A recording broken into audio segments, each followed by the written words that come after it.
Hello everyone, welcome back to another video. So ഇന്നത്തെ നമ്മുടെ വീഡിയോയിൽ നമ്മൾ റിവ്യൂ ചെയ്യാൻ പോകുന്ന ഗൂഗിളിൻ്റെ പിക്സൽ 9 Pro XL ആണ്. യൂട്യൂബിലൊക്കെ വേറെയും ഒരുപാട് റിവ്യൂസ് ഞാൻ പിക്സലിനെ കണ്ടിട്ടുണ്ട്. പക്ഷേ അതെല്ലാം വളരെ ജനറിക് ആയിട്ടുള്ള ഒരു റിവ്യൂസ്, സ്പെക് കമ്പാരിസൺ, അല്ലെങ്കിൽ ബേസിക് ആയിട്ട് ഫോണിൽ കുറച്ച് ഫോട്ടോസ് എടുത്ത് കമ്പയർ ചെയ്യുന്നു, അങ്ങനെയുള്ള കുറച്ച് കാര്യങ്ങളാണ്. പക്ഷേ അതിനപ്പുറത്തേക്ക് കുറച്ചും കൂടി ഇൻഡെപ്ത് ആയിട്ടുള്ള ഒരു വീഡിയോ ആണ് ഞാൻ ചെയ്യാൻ പോകുന്നത്.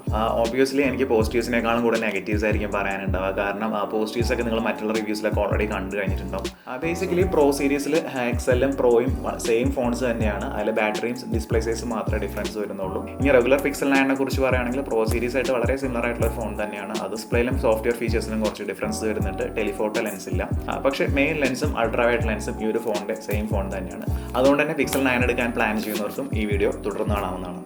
എന്നെ കുറിച്ച് പറയുകയാണെങ്കിൽ പിക്സൽ ഫോൺസ് ഞാൻ മുന്നേ യൂസ് ചെയ്തിട്ടുണ്ട്. പിക്സൽ 3a ആയിരുന്നു എൻ്റെ മുന്നത്തെ ഫോൺ. ഞാനൊരു ഫോൺ 3 years യൂസ് ചെയ്തിരുന്നു. പിന്നീട് ഞാൻ iPhone 13 Proയിലേക്ക് സ്വിച്ച് ചെയ്തു. ഇപ്പോൾ ഞാൻ യൂസ് ചെയ്യുന്ന iPhone 15 ആണ്. ഈ ഒരു വീഡിയോ ഞാൻ ഷൂട്ട് ചെയ്യുന്ന iPhone 15ലാണ്. പിന്നീട് ഇതിനിടയിൽ വീണ്ടും ഞാൻ പല പിക്സൽ ഫോണുകളും ട്രൈ ചെയ്ത് നോക്കിയിട്ടുണ്ട്. എനിക്ക് ആ ഒരു 3a പെർഫെക്ഷനും ആ ഒരു ഇമേജ് ക്വാളിറ്റി ഒന്നും എനിക്കൊരു സാറ്റിസ്ഫാക്ഷൻ തോന്നിയിട്ടില്ല.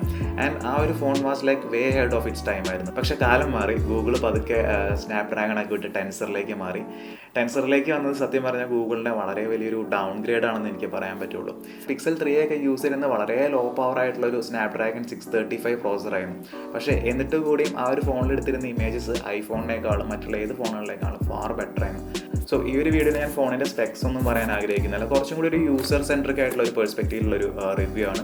ആദ്യമായിട്ട് നമുക്ക് ഇതിൻ്റെ ഹാർഡ്വെയറിനെ കുറിച്ച് നോക്കാം, പിന്നെ ക്യാമറ, ദെൻ സോഫ്റ്റ്വെയറിൽ വരുന്ന ഫീച്ചേഴ്സ്. അപ്പോൾ വീഡിയോ ചാപ്റ്റേഴ്സ് ആയിട്ടായിരിക്കും കൊടുത്തിട്ടുണ്ടാവുക. നിങ്ങൾക്ക് ഇൻട്രസ്റ്റിംഗ് ആയിട്ടുള്ള സെക്ഷനിലേക്ക് താഴെ ക്ലിക്ക് ചെയ്ത് പോകാവുന്നതാണ്. സോ വീഡിയോയിലേക്ക് കിടക്കുന്നതിന് മുന്നേ നമ്മുടെ റിലേറ്റീവ്ലി പുതിയതായിട്ടുള്ള ഒരു ചാനലാണ് യൂട്യൂബിൽ. സോ എല്ലാവരും നമ്മുടെ ചാനലിൽ നിന്ന് സബ്സ്ക്രൈബ് ചെയ്യാം. ഈ ഫോൺസൊക്കെ നമ്മൾ റിവ്യൂ ചെയ്യാനായിട്ട് പർച്ചേസ് ചെയ്തിട്ടുള്ളതാണ്. നമുക്ക് ഫ്രീ ആയിട്ട് കിട്ടുന്ന ഫോൺസ് ഒന്നുമല്ല. So please subscribe. ഇനി നമുക്ക് വീഡിയോയിലേക്ക് കിടക്കാം. അപ്പോൾ ആദ്യം തന്നെ നമുക്ക് ഈ ഒരു ഫോൺ അൺബോക്സ് ചെയ്ത് നോക്കാം. ഒരു റീസൈക്കിൾഡ് ആയിട്ടുള്ള കാർഡ്ബോർഡ് ബോക്സിലാണ് ഈ ഒരു ഫോൺ വരുന്നത്. ഇതിനകത്ത് ഫോൺ വരുന്നുണ്ട്. Then USB data cable, user manuals, SIM ejector, ഇത്രയാണ് ഈ ഒരു ബോക്സ് വരുന്നത്. സിമ്പിൾ ആയിട്ടുള്ള ബോക്സാണ്. സോ ഫോൺ നമ്മൾ അൺബോക്സ് ചെയ്തു, ഇനിഷ്യൽ സെറ്റപ്പ് ഒക്കെ ചെയ്ത് കൊടുത്തു. ഫസ്റ്റ്ലി എനിക്ക് പറയാനുള്ളത്, ഞാൻ ഒരുപാട് വർഷമായിട്ട് കാത്തിരുന്നൊരു പിക്സലിൻ്റെ ഡിസൈനാണ് ഈ ഒരു ഫോണിൽ. ഐഫോണിൻ്റെ ഒക്കെ പോലെ വളരെ ബോക്സി ആയിട്ടുള്ളൊരു ഡിസൈനാണ് ഈ ഒരു ഫോണിൽ വരുന്നത്. അഗൈൻ ഡിസൈനെ കുറിച്ച് പറയുകയാണെങ്കിൽ പലരും ടേസ്റ്റ് ഡിഫറൻ്റ് ആണ്. ഇപ്പോഴും പഴയ പിക്സൽ ഏരിയയുടെ ഡിസൈൻ ഇപ്പോഴും പ്രിഫർ ചെയ്യുന്നവരുണ്ടാവും. ഒറ്റ നോട്ടത്തിൽ ഈ ഒരു ഫോൺ കണ്ടു കഴിഞ്ഞാൽ ഐഫോൺ ആണെന്നേ പറയുള്ളൂ. ഇനി ഇൻ ഹാൻഡ് ഫീലിങ്ങിനെ കുറിച്ച് പറയുകയാണെങ്കിൽ വളരെ കംഫർട്ടബിൾ ആണ് ഈ ഒരു ഫോൺ. 6.8 ഇഞ്ച് ഡിസ്പ്ലേ ഒക്കെ ആണെങ്കിൽ ഈ ഒരു ഫോൺ ഒട്ടും ബൾക്കി ആയിട്ട് തന്നെ തോന്നുന്നില്ല. അതിന് മെയിനായിട്ട് റീസൺ എന്ന് പറഞ്ഞാൽ ഇതിൻ്റെ റൗണ്ടഡ് കോർണേഴ്സ് ആണ് ഫ്രണ്ടിൽ വരുന്നത്. അപ്പോൾ സാംസങ് S24 S23 ഒക്കെ നോക്കുകയാണെങ്കിൽ ഷാർപ്പായിട്ടുള്ള കോർണേഴ്സ് ആണ് വരുന്നത്. അപ്പോൾ അതുകൊണ്ടൊക്കെ തന്നെ ഈ ഒരു ഫോൺ അത്ര വലിയ സൈസോ ബൾക്കി ആയിട്ടോ നമുക്ക് പോക്കറ്റിൽ ഇടുമ്പോൾ ഫീൽ ചെയ്യുന്നില്ല എന്നുള്ളതാണ്. പക്ഷേ എനിക്ക് കുറച്ചും കൂടി iPhone 15 Pro Max ഒക്കെയാണ് കുറച്ചും കൂടി ലൈറ്റ് വെയിറ്റ് ആയിട്ട് എനിക്ക് ഫീൽ ചെയ്യുന്നത്. iPhone 15 Pro Maxൻ്റെ സെയിം വെയിറ്റ് തന്നെയാണ് ഈ ഒരു ഫോണിൽ വരുന്നത്. പക്ഷേ എന്നിരുന്നാലും അത് ടൈറ്റാനിയം യൂസ് ചെയ്യുന്നതുകൊണ്ടായിരിക്കാം അത് പിടിക്കുമ്പോൾ കുറച്ചും കൂടി വളരെ ലൈറ്റ് ആയിട്ടാണ് എനിക്ക് ഐഫോൺ ഫീൽ ചെയ്തിരിക്കുന്നത്. ഇനി ഡിസ്പ്ലേനെ കുറിച്ച് പറയുകയാണെങ്കിൽ വളരെ ബ്യൂട്ടിഫുൾ ആയിട്ടുള്ളൊരു ഡിസ്പ്ലേ ആണ് ഈ ഒരു ഫോണിൽ വരുന്നത്. സൂപ്പർ ബ്രൈറ്റ് ആയിട്ടുള്ളൊരു ഡിസ്പ്ലേ ആണത്. നമുക്ക് പെട്ടെന്ന് യൂസ് ചെയ്യുമ്പോൾ തന്നെ ഫീൽ ചെയ്യാൻ പറ്റും. ഔട്ട്ഡോറിലൊക്കെ നല്ല ബ്രൈറ്റ്നെസ് കിട്ടുന്നുണ്ട്. പക്ഷേ എന്നിരുന്നാലും ആ ഒരു ഔട്ട്ഡോർ ബ്രൈറ്റ്നെസ് സസ്റ്റെയിൻ ചെയ്യുമെന്നുള്ളത് നമുക്ക് ടെസ്റ്റ് ചെയ്ത് നോക്കേണ്ടതായിട്ടുണ്ട്. കാരണം സാധാരണ പല ഫോണുകളിലും കണ്ടിരിക്കുന്ന ഒരു കാര്യം എന്ന് വെച്ചാൽ 2000-3000 നിറ്റ്സ് ഒക്കെ പറയുമെങ്കിലും ഫോൺ ഓവർ ഹീറ്റ് ആയി തുടങ്ങുമ്പോൾ അതൊക്കെ ഒരു ഡിസ്പ്ലേയുടെ ബ്രൈറ്റ്നെസ് ഡിം ചെയ്യുകയെന്ന് വെച്ചാൽ നല്ല രീതിയിൽ ഡിം ചെയ്യും. ഇനി ഇൻട്രസ്റ്റിംഗ് ആയിട്ട് എനിക്ക് തോന്നിയൊരു കാര്യം എന്ന് വെച്ച് കഴിഞ്ഞാൽ ഇതിൻ്റെ റെസൊല്യൂഷൻ എന്ന് പറയുന്നത് 1344p ഡിസ്പ്ലേ ആണ് ഇത് വരുന്നത്. ഒരു 1440 പിക്സൽ ഉണ്ടായിരുന്നെങ്കിൽ ഇതിനൊരു Quad HD ഡിസ്പ്ലേ എന്ന് വിളിക്കായിരുന്നു. S24 Ultra ഒക്കെ 1440p ആണ് വരുന്നത്. ഇനി എനിക്ക് വളരെ ഫണ്ണി ആയിട്ട് തോന്നിയൊരു കാര്യം എന്ന് വെച്ചാൽ ഈ ഒരു phone out of the box ഇതിൻ്റെ ഒരു ഡിസ്പ്ലേ സെറ്റിംഗ് വരുന്നത് 1080p ആണ് ഇവർ സെറ്റ് ചെയ്തിരിക്കുന്നത്. ഫുൾ റെസൊല്യൂഷൻ അല്ല. ഫുൾ റെസൊല്യൂഷൻ വേണമെങ്കിൽ നമ്മൾ സെറ്റിംഗ്സിൽ പോയിട്ട് മാറ്റിയിടണം. പക്ഷേ അതുകൊണ്ട് തന്നെ പെട്ടെന്ന് ഈ ഒരു ഫോൺ എടുത്തപ്പോൾ എനിക്ക് ആ ഒരു ഡിസ്പ്ലേ നോക്കിയപ്പോൾ എന്തൊക്കെയോ അവിടെ ഒരു മിസ്സിംഗ് പോലെ എനിക്ക് തോന്നി. ആ ഒരു ഷാർപ്നെസ് എനിക്ക് അത്ര ഫീൽ ചെയ്തില്ല. പക്ഷേ ഈ സെറ്റിംഗ് മാറ്റിയിട്ടപ്പോൾ സംഭവം സെറ്റായി. അതുപോലെ തന്നെ ഓൾവേസ് ഓൺ ഡിസ്പ്ലേയും ബൈ ഡിഫോൾട്ട് ഓഫ് ആയിരുന്നു. അത് ഞാൻ സെറ്റിംഗ്സിൽ പോയി ഓണാക്കി. അത് ഓണാക്കി കഴിഞ്ഞപ്പോഴാണ് നമ്മളുടെ ഈ ഒരു ഫോൺ ലോക്ക് ചെയ്യുമ്പോഴും അൺലോക്ക് ചെയ്യുമ്പോഴും വളരെ ബ്യൂട്ടിഫുൾ ആയിട്ടുള്ള ഒരു അനിമേഷൻ പിക്സൽ ഫോണുകളുണ്ട്. ആ ഒരു അനിമേഷൻ കിട്ടണമെന്നുണ്ടെങ്കിൽ നമ്മൾ ഓൾവേസ് ഓൺ ഡിസ്പ്ലേ ഓൺ ആക്കി. അപ്പോൾ ഇത്രയൊക്കെയാണ് ഡിസ്പ്ലേനെ കുറിച്ച് എനിക്ക് പറയാനുള്ളത്. ഇനി നമുക്ക് സ്പീക്കേഴ്സിലേക്ക് കിടക്കാം. അപ്പോൾ ഈ ഒരു ഫോൺ എടുത്തപ്പോൾ തന്നെ പെട്ടെന്ന് ഞാൻ നോട്ടീസ് ചെയ്തിട്ടുള്ളൊരു കാര്യം എന്ന് വെച്ചാൽ ഇതിൻ്റെ ഫ്രണ്ട് സ്പീക്കേഴ്സ് വരുന്നത് വളരെ ലോങ് ആയിട്ടുള്ളൊരു സ്പീക്കർ വെൻ്റാണ് ഈ ഒരു ഫോണിൽ വരുന്നത്. ഇൻ കമ്പാരിസൺ ഐഫോണിലൊക്കെ വളരെ ചെറിയ സ്പീക്കർ വെൻ്റാണ് വരുന്നത്. അപ്പോൾ ഇത്രയും വലിയൊരു സ്പീക്കർ വെൻ്റൊക്കെ കണ്ടപ്പോൾ ഞാനൊരു സൂപ്പർ ക്വാളിറ്റി ഓഡിയോ ആണ് ഞാൻ ഈ ഒരു ഫോണിൽ എക്സ്പെക്ട് ചെയ്തത്. പക്ഷേ ഐ വാസ് ടോട്ടലി റോങ്. കാരണം ഞാൻ ഈ ഒരു ഫോണിൽ സ്പീക്കേഴ്സിൽ കുറച്ച് വീഡിയോസൊക്കെ പ്ലേ ചെയ്ത് നോക്കി. എനിക്ക് അത്രയും ഗുഡായിട്ട് എനിക്ക് ഫീൽ ചെയ്തില്ല.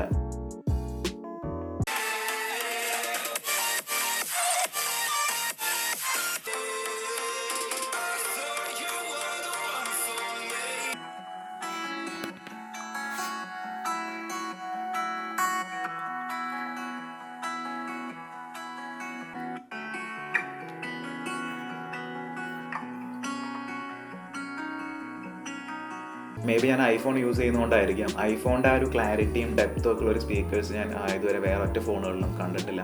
പിന്നെ സാധാരണയായിട്ട് എല്ലാവരും ഹെഡ്ഫോൺസ് വെച്ചിട്ടാണ് യൂസ് ചെയ്യുന്നത്, അതുകൊണ്ട് തന്നെ അത് അത്ര വലിയ ഇഷ്യൂ അല്ല.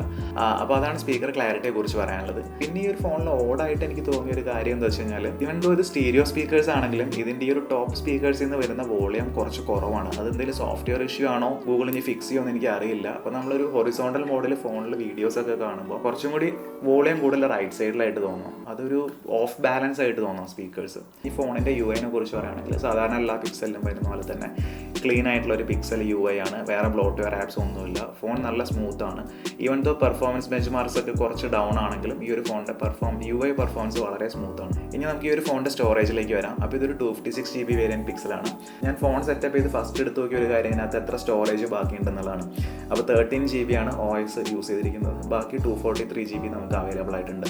I was so happy. പക്ഷേ ഞാൻ ഈ ഒരു ഫോൺ ഒന്ന് യൂസ് ചെയ്ത് ഒരു ഹാഫ് ആൻ അവർ യൂസ് ചെയ്ത് ഞാൻ പിന്നെ എടുത്ത് നോക്കിയപ്പോൾ അറൗണ്ട് ഒരു 13 GB അഡീഷണൽ ആയിട്ട് പിന്നെയും OS ഡൗൺലോഡ് ചെയ്തിട്ടുണ്ട്. ഞാനിത് എടുത്ത് പറയാനുള്ള ഒരു കാര്യം എന്താ വെച്ചാൽ പിക്സൽ 9ന്റെ 128 GB വെർഷൻസ് ഒക്കെ മാർക്കറ്റിൽ ഇറങ്ങുന്നുണ്ട്. ഒരിക്കലും നിങ്ങൾ 128 മേടിക്കരുത്. കാരണം ഇതിനകത്തൊരു 25 GB യൂസ് ചെയ്ത് കഴിഞ്ഞാൽ ബാക്കി ഒരു 100 GB നമുക്ക് യൂസ് ചെയ്യാൻ കിട്ടുള്ളൂ. ഇനി ഇത് ഐഫോണൊക്കെ ആയിട്ട് കമ്പയർ ചെയ്യുകയാണെങ്കിൽ iOS ഒക്കെ ബൈ ഡിഫോൾട്ട് ഒരു 13 GB ഒക്കെയാണ് മാക്സിമം യൂസ് ചെയ്യുന്നത്. ബാക്കിയുള്ള സ്പേസ് നമുക്ക് യൂസ് ചെയ്യാൻ കിട്ടും. മാത്രമല്ല ഐഫോണിലൊക്കെ 128 GB സ്റ്റോറേജ് ആണെങ്കിൽ നമുക്ക് ഇഷ്യൂ ഇല്ല. കാരണം ഐഫോണും സാംസങ് ഒക്കെ ഫോട്ടോസിന് യൂസ് ചെയ്യുന്ന HA ഫോർമാറ്റാണ്. JPGയുടെ ഒരു ഹാഫ് സൈസൊക്കെ വരുന്നുള്ളൂ ഫോട്ടോസിന്. അതുകൊണ്ട് തന്നെ സ്റ്റോറേജ് അത്ര വലിയൊരു കൺസേൺ അല്ല മറ്റുള്ള ഫോണുകളിലൊക്കെ. സിമിലർലി വീഡിയോസിനെ കുറിച്ച് പറയുകയാണെങ്കിലും ഐഫോണിലൊക്കെ ഒരു 50 MB വരുന്നിടത്ത് പിക്സലിൽ ഏകദേശം ഒരു 90 to 100 MB വരുന്നുണ്ട് വീഡിയോസ്. ഈ സ്റ്റോറേജിനെ കുറിച്ച് പറയുമ്പോൾ എനിക്ക് ഏറ്റവും നെഗറ്റീവായിട്ട് തോന്നിയൊരു കാര്യം എന്താ വെച്ചാൽ പിക്സൽ ഇപ്പോഴും യൂസ് ചെയ്യുന്ന പഴയ UFS 3.1 സ്റ്റോറേജ് ആണ്. ഇപ്പോഴത്തെ മിക്ക ഫ്ലാഗ്ഷിപ്പ് ഫോണുകളും UFS 4 ആണ് യൂസ് ചെയ്യുന്നത്. നമ്മൾ ഫോട്ടോസൊക്കെ എടുക്കുമ്പോഴും ഗാലറിയൊക്കെ വ്യൂ ചെയ്യുമ്പോഴൊക്കെ ഫാസ്റ്റായിട്ട് ഇമേജസ് ഒക്കെ ലോഡ് ആവണമെന്നുണ്ടെങ്കിൽ നല്ലൊരു ഡിസ്ക് പെർഫോമൻസ് തന്നെ വേണം. ഈ ഒരു ഫോൺ ഞാൻ ബെഞ്ച് മാർക്ക് ചെയ്തപ്പോൾ എനിക്ക് കിട്ടിയ റീഡ് സ്പീഡ് അറൗണ്ട് ഒരു 1400 ആണ്. റൈറ്റ് സ്പീഡ് ഒരു 500 ബിലോ ആണ് കിട്ടിയത്. കമ്പയർ ടു ദീസ് ഐഫോണിലൊക്കെ നമുക്കൊരു 1000 എബോ റൈറ്റും 1500 അറൗണ്ട് റീഡും കിട്ടുന്നുണ്ട്. ഇനി സാംസങ്ങിലേക്ക് പോകുകയാണെങ്കിൽ നമുക്ക് 2000+ ആണ് റീഡ് റൈറ്റും ഒക്കെ കിട്ടുന്നത്. മുൻ വർഷത്തെ പിക്സലിനെ വെച്ച് നോക്കുമ്പോൾ ഈ വർഷം ഒരുപാട് ഇമ്പ്രൂവ് ആയിട്ടുണ്ടെന്ന് വേണമെങ്കിൽ പറയാം. അടുത്ത നമുക്ക് ഈ ഒരു ഫോണിൻ്റെ ക്യാമറയെ കുറിച്ച് നോക്കാം. എൻ്റെയും പേഴ്സണലി ഏറ്റവും ഫേവറേറ്റ് ആയിട്ടുള്ള ഒരു ടോപ്പിക്കാണ് ഫോണിൻ്റെ ക്യാമറ എന്നുള്ളത്. ഞാൻ സാധാരണയായിട്ട് എൻ്റെ മിക്ക ഫോണിലും പ്രൈമറിൽ യൂസ് ചെയ്യുന്ന ഒരു ക്യാമറ ആയിട്ടാണ്, ഫോണായിട്ടല്ല. അപ്പോൾ ഞാൻ ഈ ഒരു ഫോൺ ടെസ്റ്റ് ചെയ്യാനായിട്ട് കഴിഞ്ഞ ദിവസം പുറത്തൊക്കെ കൊണ്ടുപോയിട്ടൊരു വേരിയിങ് ആയിട്ടുള്ള ലൈറ്റ് കണ്ടീഷൻസിൽ ഫോട്ടോസൊക്കെ എടുത്തു നോക്കി. ഈ ഒരു ഫോണിൻ്റെ ക്യാമറ എങ്ങനെയുണ്ടെന്ന് കാണിക്കാനായിട്ട് ഞാൻ കുറച്ച് സാമ്പിൾ ഫോട്ടോസ് കാണിക്കാം. അഗൈൻ ഈ ഒരു ഫോൺ കമ്പയർ ചെയ്യേണ്ടത് S24 Ultra അല്ലെങ്കിൽ ഐഫോണിൻ്റെ Pro സീരീസ് ഒക്കെ ആയിട്ടെന്ന് എനിക്കറിയാം. പക്ഷേ അൺഫോർച്ചുനേറ്റ്ലി എൻ്റെ കയ്യിലുള്ളത് iPhone 15 ആണ്. സോ ഞാൻ ഇതായിട്ട് കമ്പയർ ചെയ്തിട്ട് കുറച്ച് ഫോട്ടോസ് കാണിച്ചു തരാം. പിന്നെ എനിക്ക് ഈ ഒരു ഫോണിൽ ഏറ്റവും ഇഷ്ടപ്പെട്ടതിൻ്റെ അൾട്രാ വൈഡ് ലെൻസാണ്. ഓൾമോസ്റ്റ് ആ ഒരു മെയിൻ സെൻസറിൻ്റെ അതേ ക്വാളിറ്റി തന്നെ അൾട്രാ വൈഡ് ലെൻസിന് കിട്ടുന്നുണ്ട്. ഞാൻ ശരിക്കും സർപ്രൈസ്ഡ് ആയിപ്പോയി. കാരണം മറ്റുള്ള ബ്രാൻഡ് ഫോണുകളിലൊക്കെ ശരിക്കും നല്ലൊരു ഡിഫറൻസ് ഉണ്ട്. അതായത് ടെലിഫോട്ടോയും അൾട്രാ വൈഡും മിക്ക ബ്രാൻഡുകളും വളരെ ക്വാളിറ്റി കുറഞ്ഞ ലെൻസാണ് യൂസ് ചെയ്യുന്നത്. ഈ ഒരു ഫോണിൽ മൂന്നും സിമിലർ ആണ്. ഈവൻ ദോ ടെലിഫോട്ടോ കുറച്ച് അത്രയും ഗുഡ് അല്ലെങ്കിലും സ്റ്റിൽ ടെലിഫോട്ടോ ലെൻസിലെടുക്കുന്ന ഫോട്ടോസൊക്കെ എനിക്ക് സാംസങ്ങിനൊക്കെ വെച്ച് നോക്കുമ്പോൾ മച്ച് ബെറ്റർ ആയിട്ട് തോന്നിയായിരുന്നു. അത്യാവശ്യം നല്ലൊരു ബൊക്കെ എഫക്റ്റ് ഒക്കെ കിട്ടുന്നുണ്ട്. നല്ല ക്വാളിറ്റിയും ഉണ്ട്. ഔട്ട്ഡോറിലൊക്കെ എടുക്കുകയാണെങ്കിൽ നല്ല അടിപൊളി ഫോട്ടോസാണ് ഇതിൻ്റെ ടെലിഫോട്ടോ ലെൻസിൽ വരുന്നത്. ഈ ടെലിഫോട്ടോ ലെൻസിനെ കുറിച്ച് പറയുകയാണെങ്കിൽ എനിക്ക് നെഗറ്റീവായിട്ട് തോന്നിയൊരു കാര്യം എന്താ വെച്ച് കഴിഞ്ഞാൽ ഇതിൻ്റെ ടെലിഫോട്ടോ ലെൻസിൽ നിങ്ങൾക്ക് പോർട്രേറ്റ് ഫോട്ടോസ് എടുക്കാൻ പറ്റില്ല. എന്തുകൊണ്ടാണെന്ന് അറിയില്ല.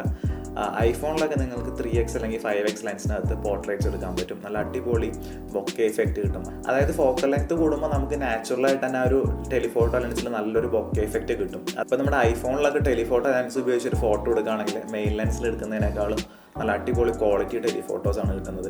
ഇത് മിക്ക റിവ്യൂസിൽ ആരും പറയാത്തൊരു കാര്യമാണ്. ഇതിൻ്റെ മെയിൻ ലെൻസ് വരുന്നത് 1/1.3 ഇഞ്ച് ആണ്. മിക്കവാറും എല്ലാ ഫ്ലാഗ്ഷിപ്പ് ഫോണുകളിലും അതായത് ഐഫോണിൻ്റെ Pro സീരീസിലും S24 Ultrയിലൊക്കെ വരുന്ന സെയിം സെൻസർ സൈസ് തന്നെയാണ് ഈ ഒരു ഫോണിലും വരുന്നത്. പക്ഷേ കുറച്ചും കൂടി വലിയൊരു സെൻസർ ഞാൻ കുറേ നാളായിട്ട് പിക്സൽ ഫോണുകളിൽ എക്സ്പെക്ട് ചെയ്യുന്നതാണ്. ഇപ്പോൾ ഷാമിയുടെ 14 സീരീസ് ഒക്കെ എടുത്തു കഴിഞ്ഞാൽ ഒരു 1 ഇഞ്ച് സെൻസറാണ് അവർ യൂസ് ചെയ്യുന്നത്. പക്ഷേ ഒരു 1 ഇഞ്ച് സെൻസറൊക്കെ വന്നു കഴിഞ്ഞാൽ പിന്നെ ഈ ഒരു ഫോണായിട്ട് കോമ്പീറ്റ് ചെയ്യാൻ വേറെ ഒറ്റ ഫോണിനും പറ്റില്ല എന്നുള്ളതാണ്. ഈ മാക്രോ മോഡിനെ കുറിച്ച് പറയുകയാണെങ്കിൽ ഞാൻ അത്ര സാറ്റിസ്ഫാക്ടറി അല്ല ഈ ഒരു ഫോണിൻ്റെ മാക്രോ പെർഫോമൻസിൽ. പ്രാക്ടിക്കലി യൂസബിൾ അല്ലാത്ത വളരെ തിന്നായിട്ടുള്ള ഒരു ഡെപ്ത് ഓഫ് ഫീൽഡാണ് ഈ ഒരു പിക്സൽ ഫോണിൽ വരുന്നത്. അതുകൊണ്ട് തന്നെ മിക്ക മാക്രോ ഫോട്ടോസിലും ആ ഒരു സൈഡ് കുറച്ച് ബ്ലറായി പോകാനുള്ള ഒരു ചാൻസ് ഉണ്ട്. ഞാൻ ഒരുപാട് ഫോട്ടോസ് എടുത്ത് നോക്കി, മിക്ക ഫോട്ടോസിലും പാർഷ്യലായിട്ട് ബ്ലറായി പോകുന്നുണ്ട്. അതുപോലെ ഒരുപാട് ക്ലോസ് ആയിട്ട് സബ്ജക്റ്റ് ഫോക്കസും ആവുന്നുണ്ടായിരുന്നില്ല. ഏകദേശം ഒരു 1.5 മുതൽ 2 സെന്റിമീറ്റർ മിനിമം ഡിസ്റ്റൻസ് കൊടുത്താലേ മാക്രോ ലെൻസ് ഫോക്കസ് ആവുന്നുണ്ടായിരുന്നുള്ളൂ. പിന്നെ അടുത്ത ഇഷ്യൂ എന്ന് പറയുന്നത് മിക്ക റിവ്യൂസിലും പറയുന്ന പോലെ തന്നെ ഇതിന്റെ പോർട്രേറ്റ് മോഡ് അത്ര പെർഫെക്റ്റ് അല്ല, എഡ്ജ് ഡിറ്റക്ഷൻ. അതുകൊണ്ട് തന്നെ പല പോർട്രേറ്റ് ഫോട്ടോസിലും സൈഡും കോർണേഴ്സൊക്കെ അവിടെ ഇവിടെയൊക്കെ ആയിട്ട് മിസ്സായി പോകുന്നതായിട്ട് എനിക്ക് തോന്നിയിട്ടുണ്ട്. പ്രത്യേകിച്ച് നിങ്ങളൊരു സ്പെക്സ് ഒക്കെ വയ്ക്കുന്ന ഒരാളാണെന്നുണ്ടെങ്കിൽ 100% നിങ്ങളുടെ ഒരു സ്പെക്സിൻ്റെ സൈഡൊക്കെ കട്ടായി പോകും. അപ്പോൾ നിങ്ങൾ സ്ഥിരം ഡെയിലി പോർട്രേറ്റ് മോഡിൽ ഫോട്ടോസൊക്കെ എടുക്കുമ്പോൾ നിങ്ങളുടെ എല്ലാ ഫോട്ടോസിലും ഇങ്ങനെയൊരു ഇംപെർഫെക്ഷൻ പെട്ടെന്ന് അത് എടുത്ത് കാണിക്കും. പിന്നെ വലിയൊരു സെൻസർ ആയതുകൊണ്ട് തന്നെ പോർട്രേറ്റ് മോഡ് യൂസ് ചെയ്തില്ലെങ്കിൽ നാച്ചുറലായിട്ട് ഈ ലെൻസിന് ചെറിയൊരു ബൊക്കെ ഉണ്ട്. അപ്പോൾ നിങ്ങൾക്ക് ക്ലോസപ്പ് ആയിട്ടുള്ള ഒബ്ജക്ട്സും മാക്രോ ഒക്കെ എടുക്കുകയാണെന്നുണ്ടെങ്കിൽ നാച്ചുറലായിട്ട് തന്നെ ബൊക്കെ കിട്ടും. ഈ നൈറ്റ് മോഡിനെ കുറിച്ച് പറയുകയാണെങ്കിൽ പിക്സൽ നൈറ്റ് മോഡ് വേറെ ലെവലാണ്. Photos are so good actually. നിങ്ങൾ കൂടുതൽ നൈറ്റിലൊക്കെ ട്രാവൽ ചെയ്ത് പുറത്തൊക്കെ പോയിട്ടൊക്കെ ഫോട്ടോസ് ഒക്കെ എടുക്കുന്ന ഒരാളാണെങ്കിൽ പിക്സലായിരിക്കും നിങ്ങൾക്ക് പറ്റിയ ഏറ്റവും best phone. Artificial lighting conditions ഒക്കെ പിക്സൽ വളരെ സിമ്പിളായിട്ട് ഹാൻഡിൽ ചെയ്യും. നമ്മുടെ ഫേസിൽ ആ ഒരു കളർ ടോൺസ് ഒക്കെ സ്റ്റിൽ പ്രിസർവ് ചെയ്തിട്ടാണ് ഇമേജസ് പ്രോസസ്സ് ചെയ്യുന്നത്. അതുപോലെ തന്നെ നോയ്സും റിലേറ്റീവ്ലി കുറവാണ്. എനിക്ക് ഏറ്റവും ഇഷ്ടപ്പെട്ടൊരു കാര്യം എന്ന് വെച്ചാൽ വൈഡ് ആംഗിൾ ലെൻസിൻ്റെ പെർഫോമൻസ് വേറെ ലെവലാണ്. അത് മാത്രമല്ല ഐഫോണിലൊക്കെ നൈറ്റ് ഫോട്ടോസ് എടുക്കുമ്പോൾ ഞാൻ ഫേസ് ചെയ്യുന്ന ഒരു ഇഷ്യൂ എന്ന് വെച്ചാൽ മിക്ക ഫോട്ടോസും ഒന്നില്ലെങ്കിൽ ബ്ലറായി പോകും അല്ലെങ്കിൽ ഓവർ ഡാർക്കായി പോകും. പക്ഷേ പിക്സലിൽ എങ്ങനെയൊക്കെ എടുത്തിട്ടും ഈവൻ മൂവിങ് സബ്ജക്ട്സ് ആണെങ്കിൽ കൂടി നൈറ്റിൽ നല്ല അടിപൊളിയായിട്ട് ഫോട്ടോസ് കിട്ടുന്നുണ്ട്. കളറൊക്കെ നല്ല അടിപൊളി വേറെ ലെവലാണ്. പിന്നെ ഞാൻ കുറച്ച് മൂൺ ഫോട്ടോസൊക്കെ ട്രൈ ചെയ്തായിരുന്നു. ട്രൈപോഡിൽ മാക്സിമം സൂം ലെവലിൽ വെച്ചിട്ട് എടുത്തിരിക്കുന്ന ഫോട്ടോസാണ് ഈ കാണുന്നത്. അപ്പോൾ ഇതിലും ബെറ്റർ ആയിട്ടൊരു മൂൺ ഫോട്ടോ കിട്ടുമെന്ന് എനിക്ക് തോന്നുന്നില്ല, അൺലെസ് ആ ഒരു സോഫ്റ്റ്വെയർ എന്തെങ്കിലും അപ്ഡേറ്റ് ഒക്കെ വരുവാണെങ്കിൽ. ഓവറോൾ ഈ ഒരു ഫോണിൻ്റെ ക്യാമറ പെർഫോമൻസിനെ കുറിച്ച് പറയുകയാണെങ്കിൽ അടിപൊളിയാണ്. ഞാൻ കൊടുക്കുന്ന ഓവറോൾ സ്കോർസ് ഇതൊക്കെയാണ്. എനിക്ക് കുറച്ച് നെഗറ്റീവായിട്ട് തോന്നിയ കുറച്ച് ഏരിയാസ് എന്ന് വെച്ചാൽ പോർട്രേറ്റ്, മാക്രോ, അതുപോലെ തന്നെ വീഡിയോസാണ്. നിങ്ങൾ സ്ഥിരമായിട്ട് പോർട്രേറ്റ് ഫോട്ടോസ് ഒക്കെ എടുക്കുന്ന ഒരാളാണെങ്കിൽ കുറച്ചും കൂടി ബെറ്റർ സാംസങ് അല്ലെങ്കിൽ ഐഫോൺ എടുക്കുന്നതായിരിക്കും. കാരണം ഈ ഒരു പോർട്രേറ്റിൽ ഈ ഒരു ബ്ലറിൻ്റെ ഇഷ്യൂ ഒരുപാട് നാളായിട്ട് പിക്സൽ ഫോണുകളിലുള്ളതാണ്. ഇതുവരെ അത് ഫിക്സ് ആയിട്ടില്ല. അതുകൊണ്ട് തന്നെ അടുത്തെങ്കിലും ഒരു സോഫ്റ്റ്വെയർ അപ്ഡേറ്റിൽ ഇത് ഫിക്സ് ആവുമെന്നും എനിക്ക് ഒരു എക്സ്പെക്ടേഷൻ ഇല്ല. പിന്നെ എനിക്ക് നെഗറ്റീവായിട്ട് തോന്നിയ മറ്റൊരു കാര്യം എന്ന് വെച്ചാൽ ഇതിൻ്റെ ഒരു ക്യാമറയുടെ പ്രിവ്യൂ നമ്മൾ ലൈവായിട്ട് കാണുന്നത് കുറച്ച് നോയ്സിയാണ്. നമുക്ക് പിക്സലിൻ്റെ ഇമേജ് പ്രോസസ്സിങ്ങിനെ കുറിച്ച് പറയുമ്പോൾ എടുത്തു പറയേണ്ട 3 കാര്യങ്ങളുണ്ട്. നമ്പർ 1 അതിൻ്റെ HDR ആണ്. പിക്സൽ ഫോണുകളിൽ കാണുന്ന പോലത്തെ ഒരു HDR വേറെ ഒറ്റ ഫോണിൽ ഞാനൊന്നും വരെ കണ്ടിട്ടില്ല. ഇപ്പോൾ ഐഫോണിലൊക്കെ ഞാൻ ഫോട്ടോസ് എടുക്കുമ്പോൾ മെയിനായിട്ട് ഫേസ് ചെയ്യുന്ന ഒരു ഇഷ്യൂ എന്ന് വെച്ച് കഴിഞ്ഞാൽ ഇച്ചിരി ഡാർക്ക് ആയിട്ടുള്ള അല്ലെങ്കിൽ ഷാഡോനകത്തൊക്കെ വരുന്ന ഏരിയാസൊക്കെ ടോട്ടലി ബ്ലാക്ക് ആയി പോകും. പിക്സൽ ആ സംഭവത്തിനൊക്കെ ലിഫ്റ്റ് ചെയ്തുകൊണ്ടെന്ന് കുറച്ചും കൂടി ലൈറ്റൊക്കെ ആഡ് ചെയ്ത് നല്ലൊരു ഡീറ്റെയിൽഡ് ആയിട്ടുള്ള ഒരു ഫോട്ടോ ആയിട്ട് അവർ പ്രസന്റ് ചെയ്യുന്നത്. അതുകൊണ്ട് തന്നെ ഒറ്റ നോട്ടത്തിൽ ഐഫോൺ ഫോട്ടോസിനേക്കാൾ ഫാർ ബെറ്റർ ആണ് പിക്സലിലെ ഫോട്ടോസ്. നമ്പർ 2 കളർ ആക്യുറസി ആണ്. നമ്മളൊരു സാധനം എങ്ങനെയാണോ കണ്ണുകൊണ്ട് കാണുന്നത് അതേ സെയിം കളേഴ്സ് തന്നെയാണ് പിക്സലിന്റെ ഫോട്ടോസിൽ നമുക്ക് കാണാൻ പറ്റുന്നത്. മുൻ വർഷത്തെ പിക്സൽ വരെ കുറച്ച് കൂളായിട്ടുള്ള ഫോട്ടോസും കളർ ടോൺസും ആണ് പിക്സൽ ഫോളോ ചെയ്യുന്നത്. പക്ഷേ ഈ വർഷം മുതൽ കുറച്ചും കൂടി വാമർ സൈഡ് ആയിട്ടുണ്ട്. നമ്മളൊരു ഗ്രീനറി അല്ലെങ്കിൽ പച്ചപ്പൊക്കെ എടുത്തു കഴിഞ്ഞാൽ ഈ പിക്സലിൽ കാണുന്ന പോലത്തെ ആ ഒരു പച്ച കളർ വേറെ ഒറ്റ ഫോണിൽ ഞാൻ വരെ കണ്ടിട്ടില്ല. ഭയങ്കര ബ്യൂട്ടിഫുൾ ആണ് പിക്സലിന്റെ ഫോട്ടോസ്. നേച്ചർ ഫോട്ടോസ് ഒക്കെ എടുക്കാൻ ഏറ്റവും ബെസ്റ്റ് പിക്സൽ തന്നെയാണ്. നമ്പർ 3 ഇവർ ഫോട്ടോസിൽ വരുന്ന റിഫ്ലക്ഷൻസ് ഒരുപാട് കട്ട് ചെയ്ത് കളയുന്നുള്ളതാണ്. അപ്പോൾ അതിനകത്ത് തന്നെ ഫോട്ടോൻ്റെ ക്വാളിറ്റിയിൽ നമുക്ക് നല്ലൊരു ഡിഫറൻസ് ഫീൽ ചെയ്യാൻ പറ്റും. നമ്മളൊരു പോളറൈസ്ഡ് ഗ്ലാസ് ഒക്കെ വെച്ച് നോക്കുന്ന ഒരു ഫീലിംഗ് കിട്ടും നമുക്ക് പിക്സലിൽ ഫോട്ടോസ് എടുക്കുമ്പോൾ. പ്രത്യേകിച്ച് നമ്മൾ ഔട്ട്ഡോർ ഒക്കെ എടുക്കുമ്പോൾ ഈ ചെടികളുടെ ഇലകളിലൊക്കെ വരുന്ന റിഫ്ലക്ഷനൊക്കെ ഇവർ കട്ട് ചെയ്ത് കളയും കംപ്ലീറ്റ് ആയിട്ട്. അതുപോലെ നമ്മളൊരു ഗ്ലാസിൻ്റെ ഒക്കെ അടുത്ത് നിന്ന് എടുക്കുന്ന ഫോട്ടോ ഒക്കെ ആണെങ്കിൽ ആ ഗ്ലാസ്സിൽ വരുന്ന റിഫ്ലക്ഷൻസ് ഒക്കെ പിക്സൽ നല്ല രീതിയിൽ പ്രോസസ്സ് ചെയ്ത് കട്ട് ചെയ്ത് കളയുന്നുണ്ട്. അതുകൊണ്ട് തന്നെ ഫോട്ടോസൊക്കെ ഭയങ്കര ഒരു ഹൈ ക്വാളിറ്റി അല്ലെങ്കിൽ നല്ലപോലെ പ്രോസസ്സ് ചെയ്തിട്ടുള്ള ഒരു ഫോട്ടോ ആയിട്ടും എന്നാൽ നല്ല അപ്പീലിംഗ് ആയിട്ടുള്ള ഫോട്ടോസ് ആയിട്ടും തോന്നും. പിന്നെ ഐഫോണായിട്ട് കമ്പയർ ചെയ്യുമ്പോൾ എനിക്ക് ഏറ്റവും ഇഷ്ടപ്പെട്ടൊരു കാര്യം എന്ന് വെച്ചാൽ ഇത് പ്യുവർലി ഒരു പോയിന്റ് ആൻഡ് ഷൂട്ട് ക്യാമറയാണ്. അതായത് നിങ്ങൾക്കൊരു ഫോട്ടോ ജസ്റ്റ് ഫ്രെയിം ചെയ്തിട്ട് ക്ലിക്ക് ചെയ്ത് കഴിഞ്ഞാൽ ഫോട്ടോ കറക്റ്റായിട്ട് അവൻ സബ്ജക്റ്റിനെ ഫോക്കസ് ചെയ്ത് ലൈറ്റും കണ്ടീഷൻസും എല്ലാം കറക്റ്റ് ചെയ്തിട്ട് അവൻ എടുക്കും. നേരെ മറിച്ച് നിങ്ങളൊരു ഐഫോണിലൊക്കെ ഫോട്ടോ എടുക്കുന്നതെങ്കിൽ എക്സ്പോഷറൊക്കെ നമ്മൾ മാനുവലി പലപ്പോഴും അഡ്ജസ്റ്റ് ചെയ്യേണ്ടി വരാറുണ്ട്. അത് ശ്രദ്ധിക്കാതെ എടുത്ത് കഴിഞ്ഞാൽ ആ ഫോട്ടോ ഡാർക്ക് ആയി പോകും. പക്ഷേ പിക്സലിനകത്ത് ആ ഒരു പ്രശ്നം വരുന്നില്ല. HDR ഒക്കെ ലിഫ്റ്റ് ചെയ്യുന്ന കാര്യത്തിൽ പിക്സൽ വേറെ ലെവലാണ്. അതുകൊണ്ട് നിങ്ങൾക്ക് ലൈറ്റിങ്ങിനെ കുറിച്ച് ഒട്ടും തന്നെ കെയർ ചെയ്യേണ്ട ആവശ്യമില്ല. പലപ്പോഴും നമ്മൾ ഫോട്ടോ ഒക്കെ എടുക്കുമ്പോൾ ബ്രൈറ്റ് ആയിട്ടുള്ള ബാക്ക്ഗ്രൗണ്ട് ഒക്കെ വരുവാണെങ്കിൽ നമുക്ക് ആളുടെ ഫേസ് ക്ലിയർ ആയിട്ട് കിട്ടില്ല. പക്ഷേ പിക്സലിൽ അങ്ങനത്തെ ഒരു ഇഷ്യൂ വരുന്നില്ല. നിങ്ങൾ ഒരു വെയിലത്ത് പോയിട്ട് സണ്ണിനെ ഫേസ് ചെയ്തിട്ട് ക്യാമറ എടുത്തിട്ട് ഫോട്ടോ എടുക്കുകയാണെങ്കിലും നിങ്ങളുടെ ഫേസിനെ ലിഫ്റ്റ് ചെയ്ത് കറക്റ്റ് ലൈറ്റായിട്ട് പിക്സൽ കൊണ്ടുവരും. ഇത്രയൊക്കെ പറയുമെങ്കിലും പിക്സലിനെ കുറിച്ച് നെഗറ്റീവായിട്ട് തോന്നിയിരിക്കുന്ന കുറച്ച് കാര്യങ്ങളുണ്ട്. പൊതുവെ ഒരു യൂസ് ചെയ്യുന്ന ഒരു ഹാർഡ്വെയറിൻ്റെ ക്വാളിറ്റി, ലെൻസിൻ്റെ ക്വാളിറ്റിയൊക്കെ വളരെ കുറവാണ് മറ്റുള്ള ബ്രാൻഡുകളെ വെച്ച് നോക്കുമ്പോൾ. പിന്നെ വേറൊരു കാര്യം എന്ന് വെച്ചാൽ പിക്സലിൻ്റെ ലെൻസ് സ്ക്രാച്ച് ആവാൻ വളരെ ചാൻസ് കൂടുതലുള്ളൊരു ലെൻസാണ്. മാത്രമല്ല പൊട്ടാനും വളരെ ചാൻസ് കൂടുതലുള്ളൊരു ഗ്ലാസ്സാണ്. എൻ്റെ പിക്സൽ 3യുടെ ഗ്ലാസ് ഇതുപോലെ സ്ക്രാച്ച് ഒക്കെ വീണ് പൊട്ടിയൊക്കെ ഇരിക്കുന്ന ഒരവസ്ഥയിലാണ് ഇപ്പോൾ ഇരിക്കുന്നത്. അപ്പോൾ ഈ ഒരു ഫോൺ കേസ് ഒന്നും ഇല്ലാതെ യൂസ് ചെയ്യാൻ പറ്റും നിങ്ങൾ വിചാരിക്കാൻ വേണ്ട, ക്യാമറയ്ക്ക് പണി കിട്ടും. പിന്നെ എനിക്ക് ഈ ഒരു ഫോണിൽ ഏറ്റവും ഇഷ്ടപ്പെട്ട 2 കാര്യങ്ങളുണ്ട്. ഒന്ന് ഇതിൻ്റെ പവർ ബട്ടൺ ഡബിൾ ടാപ്പ് ചെയ്ത് നമുക്ക് ക്യാമറ ഓപ്പൺ ചെയ്യാൻ പറ്റും എന്നുള്ളതാണ്. രണ്ടാമത്തെ ഒരു കാര്യം എന്ന് വെച്ചാൽ ഇതിൻ്റെ ഷട്ടർ സൗണ്ട് വളരെ കുറവാണ് ഐഫോണിനൊക്കെ വെച്ച് കമ്പയർ ചെയ്യുമ്പോൾ. പലപ്പോഴും ഐഫോൺ പബ്ലിക് ഏരിയാസിലൊക്കെ യൂസ് ചെയ്യുമ്പോൾ ഞാൻ സൈലന്റ് മോഡിലേക്ക് സ്വിച്ച് ചെയ്തിട്ടാണ് ഫോട്ടോസ് എടുക്കാറുള്ളത്. പിക്സലിൽ വരുന്ന വളരെ സോഫ്റ്റ് ആയിട്ടുള്ള ഒരു സൗണ്ടാണ്. നമ്മൾ പോലും അറിയില്ല ആക്ച്വലി അങ്ങനെ ഒരു സൗണ്ട് ഉണ്ട് എന്നുള്ളത്. പിന്നെ ഐഫോണായിട്ട് കമ്പയർ ചെയ്ത് പറയുകയാണെങ്കിൽ എനിക്ക് 2 നെഗറ്റീവ്സ് കൂടി പറയാനുണ്ട്. നമ്മൾ ഫോട്ടോ എടുക്കുന്നതിന് മുന്നേ നമുക്കിതിൻ്റെ ആ ഒരു ഡിഫോൾട്ട് ആയിട്ടുള്ള സെറ്റിങ്സ് നമുക്ക് പറഞ്ഞു കൊടുക്കാൻ പറ്റില്ല. ഇപ്പോൾ ഐഫോണിലൊക്കെ നമുക്ക് ഫോട്ടോ എടുക്കുന്നതിന് മുന്നേ തന്നെ വാം വേണോ കൂൾ വേണോ എന്നൊക്കെ നമുക്ക് പറഞ്ഞു കൊടുക്കാൻ പറ്റും ഫോട്ടോഗ്രാഫിക് സ്റ്റൈലിൽ. അതുപോലെ തന്നെ നമുക്ക് പോർട്രേറ്റ് മോഡിൻ്റെ ബ്ലറും നമുക്ക് അഡ്ജസ്റ്റ് ചെയ്യാൻ പറ്റും. എനിക്ക് പലപ്പോഴും പിക്സലിലൊക്കെ എടുക്കുന്ന ഫോട്ടോസിൻ്റെ ബ്ലർ കുറച്ച് ഓവറാണെന്ന് എനിക്ക് തോന്നിയിട്ടുണ്ട്. അപ്പോൾ അങ്ങനെയൊക്കെ വരുമ്പോൾ നമ്മൾ ഓരോ ഫോട്ടോസ് മാനുവലി പോയിട്ട് എഡിറ്റ് ചെയ്യേണ്ട ഒരു അവസ്ഥ വരുന്നുണ്ട്. അപ്പോൾ എനിക്ക് പെട്ടെന്ന് ഫീൽ ചെയ്തൊരു കാര്യം എന്ന് വെച്ചാൽ ഇതിൻ്റെ പ്രോസസ്സിങ്ങിൽ ഇപ്പോഴും എന്തൊക്കെയോ മിസ്സിങ് ഉണ്ട്. അതായത് ഗൂഗിൾ അവരെ പ്രോസസ്സിങ് അൽഗോരിതം മൊത്തത്തിൽ മാറ്റിക്കൊണ്ടിരിക്കുകയാണ്. അപ്പോൾ അതുകൊണ്ടായിരിക്കണം മേ ബി ഒരു സോഫ്റ്റ്വെയർ അപ്ഡേറ്റ് വരുമ്പോൾ ഇതൊക്കെ ഫിക്സായി കുറച്ചും കൂടി ഇമ്പ്രൂവ് ആവാനുണ്ട്. പക്ഷേ എന്നിരുന്നാലും HDR ഒക്കെ സ്റ്റിൽ സൂപ്പറാണ്. പിന്നെ പലരും പിക്സലിനെ കുറിച്ച് പറയുന്ന ഒരു കാര്യമാണ് ഷട്ടർ ലാഗ്. ഫോട്ടോസ് എടുക്കുന്ന കുറച്ച് സ്ലോ ആണെന്നൊക്കെ നമുക്ക് തോന്നും. ഇപ്പോൾ ഐഫോണിൻ്റെ ഒക്കെ പല റിവ്യൂസിൽ നമ്മൾ കാണുമ്പോൾ ഷട്ടർ ബട്ടണിലേക്ക് കുറേ നേരം പ്രസ് ചെയ്ത് പിടിച്ചാൽ കണ്ടിന്യൂസ് ആയിട്ട് ഫോട്ടോസ് എടുക്കും. പക്ഷേ പിക്സലിൽ അങ്ങനെയല്ല. പക്ഷേ ഇതിൽ ഇൻട്രസ്റ്റിംഗ് ആയിട്ടുള്ള ഒരു ഫാക്റ്റ് എന്താ വെച്ച് കഴിഞ്ഞാൽ ഐഫോണിൽ ഫോട്ടോസ് എടുക്കുന്നതിനേക്കാളും ഫാസ്റ്റ് ആയിട്ടാണ് ക്യാമറയുടെ ഷട്ടർ തുറന്നടയുന്നത് പിക്സൽ ഫോണുകളിൽ. ഓൾമോസ്റ്റ് ഒരു ഡബിൾ സ്പീഡിലാണ് പിക്സൽ ഫോണുകൾ ഫോട്ടോസ് എടുക്കുന്നത്. പക്ഷെ എന്നിരുന്നാലും നമ്മൾ ഫോട്ടോ എടുക്കുമ്പോൾ നമുക്കത് സ്ലോ ആയിട്ട് തോന്നുമെങ്കിലും വളരെ ഫാസ്റ്റ് ആയിട്ടാണ് ഈ ഒരു ഫോണിൻ്റെ ഷട്ടർ സ്പീഡ് വർക്ക് ചെയ്യുന്നത്. അതുകൊണ്ട് തന്നെ മൂവിങ് സബ്ജക്ട്സിൻ്റെ ഒക്കെ ഫോട്ടോ എടുക്കുമ്പോൾ ഐഫോണിനേക്കാളൊക്കെ മച്ച് ബെറ്റർ ആയിട്ട് നമുക്ക് ഈ ഒരു പിക്സലിൽ കിട്ടും. ഇപ്പോൾ ഉദാഹരണമായിട്ട് ഞാൻ കുറച്ച് ഫോട്ടോസ് കാണിക്കുക. ഇപ്പോൾ ഈ റോഡിൽ കൂടി പോകുന്ന വെഹിക്കിൾസിൻ്റെ നിങ്ങൾ നോക്കിക്കഴിഞ്ഞാൽ മനസ്സിലാവും ഐഫോണിനേക്കാളൊക്കെ വളരെ ഷാർപ്പാണ് പിക്സലിലെ ഫോട്ടോസ്. ഒട്ടും തന്നെ മോഷൻ്റെ ബ്ലറൊന്നും വരുന്നില്ല. പിന്നെ മറ്റൊരു പിക്സൽ സീക്രട്ട് എന്താണെന്ന് വെച്ച് കഴിഞ്ഞാൽ നമ്മൾ ആ ഫോട്ടോൻ്റെ ഷട്ടർ സ്പീഡ് എത്രയാണെന്നുള്ള ആക്ച്വലി നമ്മളുടെ ആ ഒരു ഹാൻഡിൻ്റെ മോഷൻ വെച്ചിട്ടാണ് പിക്സൽ തീരുമാനിക്കുന്നത്. നിങ്ങളൊരു സ്റ്റേബിൾ ഹാൻഡുള്ള ഒരാളാണെന്നുണ്ടെങ്കിൽ വളരെ സ്ലോ ആയിട്ടാണ് പിക്സൽ ഫോട്ടോസ് എടുക്കുക. പേഴ്സണലി ഞാൻ കുറച്ച് സ്ലോ ആയിട്ടുള്ള ഷട്ടറാണ് പ്രിഫർ ചെയ്യുന്നത്. അതിൻ്റെ റീസൺ എന്ന് വെച്ച് കഴിഞ്ഞാൽ ഇമേജിൻ്റെ ക്ലാരിറ്റി കുറച്ചും കൂടി ബെറ്റർ ആയിരിക്കും. ഈ പഴയ പിക്സൽ 3 നമ്മൾ ഫോട്ടോ എടുക്കുമ്പോൾ ശരിക്കും കുറേ ടൈം എടുക്കുമായിരുന്നു ഫോട്ടോസ് ക്ലിക്കായി വരാനായിട്ട്. പിന്നീട് പിക്സൽ 6 ഒക്കെ യൂസ് ചെയ്തപ്പോൾ എനിക്ക് തോന്നിയിരിക്കുന്ന ഒരു ഷട്ടർ ക്ലിക്ക് ചെയ്യുന്ന കുറച്ചും കൂടി ഫാസ്റ്റ് ആക്കിയിട്ടുണ്ട്. പക്ഷേ അതിനനുസരിച്ചിട്ട് ഇമേജിൻ്റെ ക്വാളിറ്റിയും കുറഞ്ഞിട്ടുണ്ട്. പലപ്പോഴും 3 നൈറ്റ് ഫോട്ടോസ് ഒക്കെ എടുക്കുമ്പോൾ ഏകദേശം ഒരു 5 to 6 seconds എടുക്കുമായിരുന്നു നമുക്ക് നൈറ്റ് ഫോട്ടോസ് കിട്ടാനായിട്ട്. പക്ഷേ ഇപ്പോഴത്തെ ഫോണുകളിലൊക്കെ ടിപ്പിക്കലി ഒരു 3 seconds വരുന്നുള്ളൂ. ആസ്ട്രോ ഫോട്ടോഗ്രാഫിയിലേക്ക് വരുമ്പോൾ എനിക്ക് നെഗറ്റീവായിട്ട് തോന്നിയിരിക്കുന്നത് ഇതിൻ്റെ ഒരു ഫോട്ടോ ക്ലിക്ക് ചെയ്യാനുള്ള ഒരു ടൈമാണ്. ഏകദേശം ഒരു 4 minute ഒക്കെ എടുക്കും ഒരു ഫോട്ടോ ക്ലിക്ക് ചെയ്യാനായിട്ട്. ഇത്രയും ടൈമൊക്കെ ഒരു ഫോട്ടോ ക്ലിക്ക് ചെയ്യാനായിട്ട് ആരെങ്കിലും വെയിറ്റ് ചെയ്ത് വെക്കുമോ? കാരണം നിങ്ങൾക്ക് 2 ഫോട്ടോ, ഫസ്റ്റ് ഫോട്ടോ എടുത്തിട്ട് ശരിയായില്ല, രണ്ടാമതൊരു ഫോട്ടോ നിങ്ങൾക്ക് ക്ലിക്ക് ചെയ്യണമെന്നുണ്ടെങ്കിൽ 10 minute വേണ്ടി വരും നിങ്ങൾക്ക്. That is like ridiculous. ഇത്രയും ടൈം കൊണ്ടൊക്കെ ഫോട്ടോ ക്ലിക്ക് ചെയ്ത് കഴിയുമ്പോൾ നമ്മൾ എക്സ്പെക്ട് ചെയ്യുന്ന ഒരു out of the world picture കിട്ടുന്നതാണ്. പക്ഷേ ഒരിക്കലും അല്ല. ഞാൻ എൻ്റെ പിക്സൽ 3 എടുത്ത ആ ഒരു ക്വാളിറ്റി ആസ്ട്രോ ഫോട്ടോസ് ഒന്നും ഈ ഒരു ഫോണിൽ ഞാൻ കുറേ ട്രൈ ചെയ്ത് നോക്കിയിട്ട് എനിക്ക് കിട്ടിയില്ല. ഇനി സോഫ്റ്റ്വെയർ ഫീച്ചേഴ്സിനെ കുറിച്ച് പറയുകയാണെങ്കിൽ ഇതിലെ മിക്ക ഫീച്ചേഴ്സും യൂസ് ചെയ്യണമെന്നുണ്ടെങ്കിൽ നിങ്ങൾ സൈൻഡ് ഇൻ ആയിരിക്കണം, അല്ലെങ്കിൽ പെയ്ഡ് പ്ലാൻ വേണം എന്നൊക്കെയാണ് എനിക്ക് നെഗറ്റീവായിട്ട് തോന്നിയൊരു കാര്യം. ഫോട്ടോസൊക്കെ സെർച്ച് ചെയ്യണമെന്നുണ്ടെങ്കിൽ നിങ്ങൾക്ക് ക്ലൗഡിൽ അപ്ലോഡ് ചെയ്ത ഫോട്ടോസ് മാത്രമേ സെർച്ച് ചെയ്യാൻ പറ്റുള്ളൂ. ഇപ്പോൾ ഐഫോണിലൊക്കെ നമുക്ക് നോർമലി ഇപ്പോൾ എടുത്തൊരു ഫോട്ടോ വരെ നമുക്ക് ഇമ്മീഡിയറ്റ് ആയിട്ട് നമുക്ക് സെർച്ച് ചെയ്യാൻ പറ്റും. എഗെയിൻ ഇത് പ്യുവർലി ഓഫ്ലൈൻ ആയിട്ടാണ് വർക്ക് ചെയ്യുന്നത്. പക്ഷേ പിക്സലിനകത്ത് നിങ്ങൾക്ക് ഇൻ്റർനെറ്റിൽ പോയിട്ടാണ് സെർച്ച് ചെയ്യുന്നത്. അതുകൊണ്ട് തന്നെ സെർച്ച് റിസൾട്ട്സ് സ്ലോ ആണ്. ഇപ്പോൾ ഐഫോണിലൊക്കെ നമ്മൾ ഗാലറിയിൽ സെർച്ച് ചെയ്യുകയാണെങ്കിൽ പ്യുവർലി ഓഫ്ലൈൻ ആയിട്ടാണ് ഒരു സെർച്ച് കിടക്കുന്നത്. അത് നമുക്ക് ഫോട്ടോസിനകത്ത് ടെക്സ്റ്റ് അടക്കം നമുക്ക് സെർച്ച് ചെയ്തെടുക്കാൻ പറ്റും.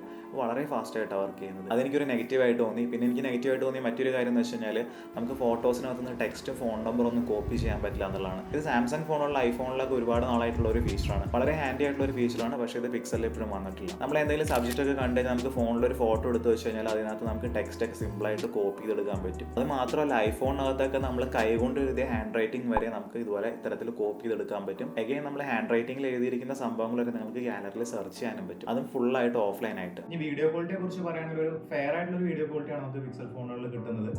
ഐഫോണിന്റെയും സാംസങ്ങിന്റെ അത്രയൊക്കെ ആ ഒരു ക്വാളിറ്റി ഷാർപ്നെസ് ഒന്നും പിക്സലിൽ നമുക്ക് എക്സ്പെക്ട് ചെയ്യാൻ പറ്റില്ല. ഫോർ എക്സാമ്പിൾ ഇത്രയും നേരം നമ്മൾ ഈ ഒരു റിവ്യൂ വീഡിയോ ഷൂട്ട് ചെയ്യുന്നത് iPhone 15 സിനിമാറ്റിക് മോഡിലാണ്. പക്ഷേ ഈ ഒരു സെക്ഷൻ മാത്രം നമ്മൾ പിക്സൽ 9 Proയിലാണ് ഷൂട്ട് ചെയ്തിരിക്കുന്നത്. ഡേ ടൈം വീഡിയോസ് ഒക്കെ പിക്സലിൽ അത്യാവശ്യം നല്ല ക്വാളിറ്റിയിലൊക്കെ കിട്ടുന്നുണ്ട്. കാരണം ഗൂഗിളിന്റെ ഒരു ഫോട്ടോസിലൊക്കെ കിട്ടുന്ന ആ ഒരു കളേഴ്സും ആ ഒരു സെയിം പ്രോസസ്സിംഗ് തന്നെയാണ് ഒരു വീഡിയോസിൽ യൂസ് ചെയ്യുന്നത്. ഈ ഒരു പിക്സൽ കളേഴ്സ് വീഡിയോയിലേക്ക് കൊണ്ടുവരുമ്പോൾ അതിൻ്റെതായ കുറച്ച് നെഗറ്റീവ്സും ഉണ്ട്. ഇപ്പൊ നമ്മൾ ഈ ഒരു ഷൂട്ട് ചെയ്യുന്ന വീഡിയോ നിങ്ങൾക്ക് നോക്കിയാൽ മനസ്സിലാവും എന്റെ മുഖത്തൊക്കെ എത്രത്തോളം കോൺട്രാസ്റ്റ് വരുന്നുണ്ടെന്നുള്ളത്. അവർ ഫോട്ടോസിൽ അപ്ലൈ ചെയ്യുന്ന അതേ കോൺട്രാസ്റ്റ് തന്നെയാണ് വീഡിയോസിൽ അപ്ലൈ ചെയ്യുന്നത്. കുറച്ചും കൂടി ട്രിക്കി ആയിട്ടുള്ള ലൈറ്റിംഗ് കണ്ടീഷൻസ്, അതുപോലെ തന്നെ ലോ ലൈറ്റ് ഒക്കെ വരുമ്പോൾ പിക്സൽ ഒരുപാട് സ്ട്രഗിൾ ചെയ്യുന്നതാണ് ആ വീഡിയോസ് എടുക്കാനായിട്ട്. പിന്നെ ഈ ഒരു വീഡിയോ ഞാൻ ഷൂട്ട് ചെയ്തിരിക്കുന്ന സ്പീച്ച് എൻഹാൻസ്മെന്റ് ഓൺ ചെയ്തിട്ടാണ്. പിക്സലിൽ എനിക്ക് തോന്നുന്നൊരു പോസിറ്റീവ് ആയിട്ടുള്ള ഒരു കാര്യം സ്പീച്ച് എൻഹാൻസ്മെന്റ് ആണ്. പുറത്തുനിന്നുള്ള നോയ്സ് ഒക്കെ അത്യാവശ്യം നല്ല രീതിയിൽ കട്ട് ചെയ്യും. ഞാൻ പലപ്പോഴും റിവ്യൂ വീഡിയോസ് ഒക്കെ ഷൂട്ട് ചെയ്യുമ്പോൾ പുറത്തുനിന്നുള്ള ചെറിയ ഇൻസെക്റ്റിന്റെ സൗണ്ട്, ചീവീടിന്റെ ഒക്കെ പോലത്തെ സൗണ്ടുകളൊക്കെ ഒരുപാട് വീഡിയോസിൽ കയറി വരാറുണ്ട്. അതൊക്കെ നമുക്ക് ഈ ഒരു സ്പീച്ച് എൻഹാൻസ്മെന്റ് ഉണ്ടെങ്കിൽ പിക്സലിൽ കട്ടായി കിട്ടും. ഇനി മറ്റു ഹാർഡ്വെയർ ഫീച്ചേഴ്സിനെ കുറിച്ച് പറയുകയാണെങ്കിൽ ഇതിനകത്തൊരു തെർമോമീറ്റർ വരുന്നുണ്ട്. സത്യത്തിൽ എന്തിനാണ് ഈ ഒരു ഫോണിനകത്ത് തെർമോമീറ്റർ വെച്ചിരിക്കുന്നത് എനിക്ക് അറിയില്ല. പക്ഷേ അത്യാവശ്യം നിങ്ങൾക്ക് തെർമോമീറ്റർ ഒക്കെ സ്ഥിരമായിട്ട് യൂസ് ചെയ്യുന്ന ഒരാളാണ്, പനിയൊക്കെ വരുമ്പോൾ ഒക്കെ ചെക്ക് ചെയ്യാനൊക്കെ ആയിട്ട് നമുക്ക് ഈ ഒരു തെർമോമീറ്റർ യൂസ് ചെയ്യാവുന്നതാണ്. ഇൻഫ്രാറെഡ് തെർമോമീറ്റർ ആയതുകൊണ്ട് തന്നെ ഇതിന്റെ റീഡിങ്സും വാല്യൂസും ഒക്കെ വളരെ ആക്യുറേറ്റ് തന്നെയാണ്. ഇനി ഒരു ഫോൺ വാങ്ങണോ വേണ്ടിയോ എന്നുള്ളതാണ് ഫൈനൽ ക്വസ്റ്റ്യൻ. നമ്മുടെ ഇന്ത്യൻ പ്രൈസിങ് അറൗണ്ട് ഒരു 1 lakh above വരുന്നുണ്ട് ഈ ഒരു ഫോണിന്റെ പ്രൈസ്. ആ ഒരു പ്രൈസിന് വാങ്ങാൻ ഞാൻ ഒരിക്കലും റെക്കമെൻഡ് ചെയ്യില്ല. പക്ഷേ നിങ്ങൾ ഔട്ട് ഓഫ് ഇന്ത്യ പുറത്തുനിന്നൊക്കെ എടുക്കുകയാണെന്നുണ്ടെങ്കിൽ ഒരു അറൗണ്ട് ഒരു 75,000-80,000 പ്രൈസ് റേഞ്ചിലൊക്കെ നിങ്ങൾക്ക് കിട്ടുവാണെങ്കിൽ ഈ ഒരു ഫോൺ നല്ലൊരു വാല്യൂ ഫോർ മണി ആയിരിക്കും. എഗെയിൻ ഈ ഒരു ഫോൺ പുറത്തുനിന്ന് എടുത്തു കഴിഞ്ഞാൽ നിങ്ങൾക്ക് ഇന്റർനാഷണൽ വാറണ്ടി കിട്ടില്ല എന്നും പറയുന്നുണ്ട്. അതിൽ ചെറിയൊരു കൺഫ്യൂഷൻ ഉണ്ട് എപ്പോഴും. പുതിയതായിട്ട് എന്തെങ്കിലും അപ്ഡേറ്റ് ഒക്കെ വരുവാണെങ്കിൽ ഞാൻ കമന്റ് ചെയ്തിട്ട് പിൻ ചെയ്യാം. നിങ്ങൾ ഓൾറെഡി ഐഫോണൊക്കെ യൂസ് ചെയ്യുന്ന ഒരാളാണെങ്കിൽ ആ ഒരു ക്യാമറ ക്വാളിറ്റിക്കും ഡിസ്പ്ലേ ക്വാളിറ്റിക്കും വേണ്ടി മാത്രം നിങ്ങൾക്ക് വേണമെങ്കിൽ പിക്സലിലേക്ക് സ്വിച്ച് ചെയ്യാം. പക്ഷേ ബാക്കി എല്ലാ കാര്യങ്ങളിലും പിക്സൽ ഐഫോണിനെ വെച്ച് നോക്കുമ്പോൾ ഒരു ഡൗൺഗ്രേഡ് ആയിട്ടാണ് എനിക്ക് ഫീൽ ചെയ്തിട്ടുള്ളത്. എഗെയിൻ നിങ്ങളൊരു ആപ്പിൾ എക്കോസിസ്റ്റത്തിൽ നിൽക്കുന്ന ഒരാളാണെങ്കിൽ ഒരിക്കലും സ്വിച്ച് ചെയ്യാതിരിക്കുന്നതായിരിക്കും കുറച്ചുകൂടി ബെറ്റർ. കാരണം നിങ്ങൾക്ക് ആ ഒരു എക്കോസിസ്റ്റത്തിൽ കിട്ടുന്ന ഒരുപാട് ഫീച്ചേഴ്സ് ആൻഡ്രോയിഡിലേക്ക് സ്വിച്ച് ചെയ്യുമ്പോൾ ലോസ് ആവുന്നുള്ളതാണ്. അപ്പോൾ ഇത്രയൊക്കെയാണ് ഈ ഒരു ഫോണിനെ കുറിച്ച് എനിക്ക് പറയാനുള്ളത്. അപ്പോൾ നിങ്ങൾ ആരെങ്കിലും ഈ ഒരു ഫോൺ ഫ്ലിപ്കാർട്ടിൽ നിന്ന് ആമസോണിൽ നിന്നൊക്കെ മേടിക്കാൻ പ്ലാൻ ചെയ്യുന്നുണ്ടെങ്കിൽ നമ്മളുടെ അഫിലിയേറ്റ് ലിങ്ക്സ് വെച്ചിട്ട് മേടിക്കാം. ഞാനത് വീഡിയോയുടെ ഡിസ്ക്രിപ്ഷനിലോ കമന്റ്സിലോ പിൻ ചെയ്ത് വയ്ക്കാം. അതുപോലെ തന്നെ ഈ വീഡിയോ ഇഷ്ടപ്പെട്ടെങ്കിൽ ദയവായിട്ട് നമ്മുടെ ചാനലൊന്ന് സബ്സ്ക്രൈബ് ചെയ്യുക. പിക്സലൊക്കെ മേടിക്കാൻ പ്ലാൻ ചെയ്യുന്ന നിങ്ങളുടെ ഫ്രണ്ട്സ് ആരെങ്കിലും ഉണ്ടെങ്കിൽ ഒരു വീഡിയോ ഷെയർ ചെയ്ത് കൊടുക്കുക. അപ്പോൾ ഇനി പുതിയ ഇൻട്രസ്റ്റിംഗ് ആക്ടിവിറ്റീസ് ആയിട്ട് നമ്മൾ വരുന്നതായിരിക്കും. അതുവരേക്കും ബൈ.